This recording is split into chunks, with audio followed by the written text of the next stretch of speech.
Hi, I'm Ryan Barath. I'm half of the hosting crew of the Build Shop podcast on the TXG podcast channel.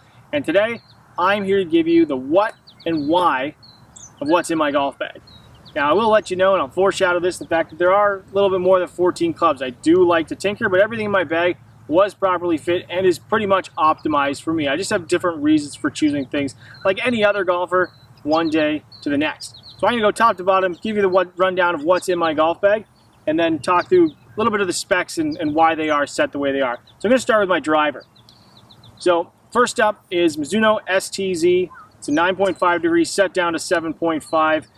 I love the stability of this golf club. And you know, for us at TXG, it also happens to be our 2021 driver bracket winner. The shaft in this, a little bit old school, but I do really like it. I've had it in a number of drivers in the past. It just seems to work for me. And it's a Project X handcrafted hazardous yellow. And it is one of the very bright versions. So this is one of the older ones. Next up, another driver that's in the bag is the TSI 3. This is an 8 degree set to C1, so lowered in loft.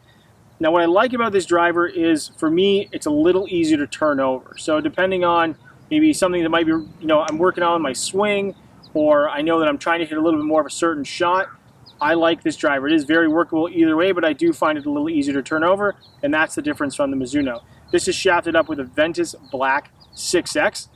Love this driver shaft, extremely stable. Big thing for me with my driver, because I am a little quick at the top, I like something that is nice and stable in the handle. For the Hazardous and the Ventus Black, they both fit that bill perfectly. Now I move into my Fairway Woods, and there is a bit of a trend in my Fairway Woods, but unlike with the drivers, I play them a little bit longer at 45.5. I actually play my 3-wood under length, so it's 42.5 inches long, and it's a TSI 3, 15 degree, also set to C1, which is a little more flat, a little bit more open with a little less loft. It's a Hazardous RDX Smoke 70 gram 6.0 stiff flex. The reason I like this shaft is very much like the other ones. It's stiffer in the handle, works really well for my swing, and a big change for me with this 3-wood from 3-woods that I've had for probably close to half a decade is I used to play a stronger 3-wood, so like a 13 degree, and I've finally gone to a 15 degree because for me, I can still get it nice and high in the air, easy to hit off the deck, and for going into par 5s or just a club off the tee, I find it just a little bit more playable. So for me, it's in the bag, it's not going anywhere. I love this golf club. Next up is the 5-wood, and just like the 3-wood, it's also a TSI 3. This is the 18 degree set to C1, flat and a little bit open. And there is a bit of a trend in my bag when it comes to some of the woods, and that is playing old school in the shaft. This is a Fujikura Atmos Blue Tour Spec 7X. Now the reason I like this shaft is I used to play it in a 7-wood. This exact shaft. It was in an old 915 7-wood that I played at 5-wood length. And after messing around, it was the winner. It fit the bill for trajectory, feel, control, everything about it worked. I plugged it into this head, boom, right off the bat. I love it. It fits the distance. It's really controllable, really stable, and for me, it's the winner. Now this is a big change for me, and this is the next club I'm about to talk about, because for the longest time, I would always play a 4-iron to a pitching wedge matching in the set. Maybe it might be a little bit of a combo set within the same brand, but for me, I realized this year when I started working with gapping, looking at my Arcos data, working on a GC quad, that I realized that there really is an issue at the top of my bag, and I know that when I got to those kind of 200 plus yard par 3s, it was a scary shot for me, and I realized that it was time to make a change. So I did, and my 4-iron is now Titleist U500 with a Tensei Blue 80 hybrid shaft X-Flex. It is a little lighter, so I wanted something that was just a little bit more stable, again, for my quicker tempo. 4-iron, basically standard spec. I love this club because I can hit it high, I can hit it low, I can turn it over. I don't normally hit like more of a draw with my longer irons. I kind of want to see it fall to the right, but this just works, and I love it. It feels great. It looks nice and small behind the ball, and it matches the rest of my set. I've never liked a utility iron that is a little bit bigger or chunkier. I kind of really want everything to flow really easily, and so for me, the U500 is perfect for that. Now for my irons, and I've used versions of this in the past. I've used MP20s in the past, but I like Mizuno irons. I like their shaping, and This is the JPX 921 Tour. Void blade and ferrule ferrules on there, make them look nice and fancy. And this seems counterintuitive to my woods, where everything's fairly stiff and designed to launch the ball a little lower. I am playing the Elevate. It's the ETS, which is the evolution of the Elevate Tour. So it's a little bit more stable in the tip. It is designed to promote a little bit more spin. My dynamics, I want to be able to land the ball soft. So I will make sure that I create a lot of height with my irons to land it softer into greens. And that's why I play these. And another part of this too is the VSS that's inside. So the vibration suppression. And it's an insert in the shaft. It really helps me because when I do come out and practice, I am in my local practice range this evening, it just helps so my elbows don't bother me. I used to have a lot of problems with my elbows, switched to graphite in the past, gone back and forth to steel, but this is perfect. It offers the ball flight, it offers the vibration dampening that I like, and for me, it just works really well, and I play these from 5 to pitching wedge. I do have the 4-iron in case I, feel like I want to put it back in the bag, but right now, the E500 is taking that spot and it's not going anywhere. As I move into my wedges, they are a club that I like to use chipping a lot, and that is my 50 degree. Obviously, I chip with all of my wedges, but I find because I don't practice a huge amount, I practice as much as I can, that for consistency, those bump and runs work really well with my 50. So I've got a raw Mizuno T20, it's a 50 degree. I did a custom grind on it, so it's got a lot more camber from front to back, so it's easy to keep that leading edge out of the ground and above when I'm trying to really kind of hood the golf club or de-loft it when I chip around the greens. And I've got just a classic Dynamic Gold S400 wedge shaft in here. I play these flatter than my irons, so the irons are 1.5 degrees flat. 50 degree immediately goes to 2 degrees flat. And it's just a club that I've played for a number of years now. It's in the bag. I like that it's raw, so I don't get the glare around the greens, and it just fits. As soon as I did the grind of this thing, it was already great. It's perfect. I don't want to change it. I don't like changing my wedges too often, which is kind of, is going to be very interesting going into the next part of my golf bag. But for me, the gap wedge is a very important club.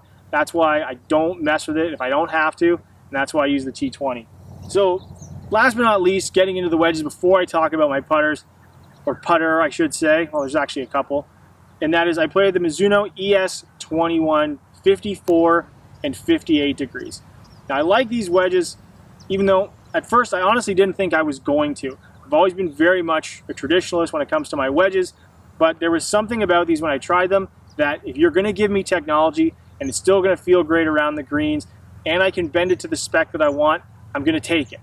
And so this wedge and these two wedges offer that for me. I play my wedges very flat. It's something that I talk about a lot because what it does is it allows when I put my hands lower around the greens to hit those shots, I can keep the ball starting on the line that I want it to. I'm not going to mess around with my setup to get that start line where I need it to be to hit the shots. So I played in 54, 58. They are the traditional soles. They do come in a wider version. I like these. And again, I was really not expecting that these were going to stay in the bag. I actually thought I was going to stick with my T20s. But as soon as I put these in the bag, I found that my window really shrunk on launch, and that's why I use them. That's why I love them. And the wedges are Dynamic Gold S400 in the sand wedge, and I also have the new DG spinner in the lob wedge, again, with some nice void blade and ferrule ferrules on there as well. I also can't forget to mention everything has Arcos in it because I love that it offers all of the information from my rounds. It has definitely improved or helped improve my golf game by giving me stats. And just like the top of my bag, I realized that there was a lot of parts of my, that 200-yard range that I really struggled with. And, thanks to Arcos, I was able to really, understand why I was missing it and how to improve it. And that's what I did, and that's why I use it. So as I said, I've got two putters. We'll start with Scotty Cameron. It's a Newport 2 of the all-new Special Select. As soon as this thing came out, I love the shape of it. I've always used like a Newport 2 style or next style, which I'll let you show you in a moment. What I love about this is that it reminds me of my old Newport 2 oil cans. It's a little bit more shallow, and I've used stability shafts in the past. I just haven't had a chance to plug one of these in yet. This was actually a 33-inch putter that I extended 2 inches because I wanted the heavier weights.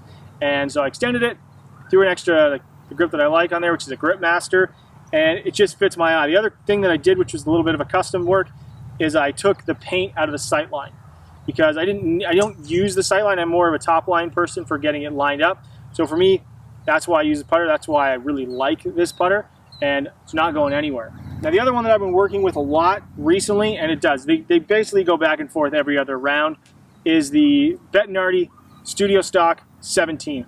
I've always loved a flow neck putter. This has half a shaft of offset, which I really like. It's easy to line up, and it's got a high toe. I've used high toe putters in the past, and the thing that I always like about them is when you get them into the right lie angle. Now this is important too, because this has more of a tri-sole design. So once you get it set up properly, it looks like it's just dead square.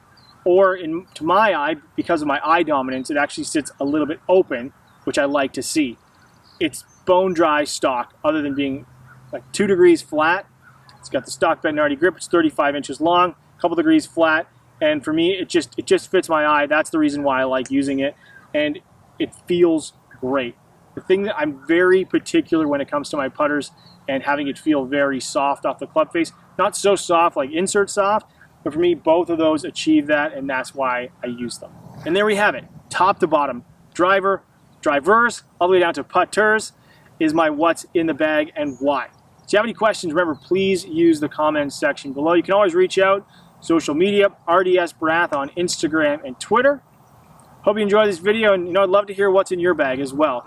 It's for me, I love talking to golfers about what you're using, why you're using it, and if you got questions, reach out.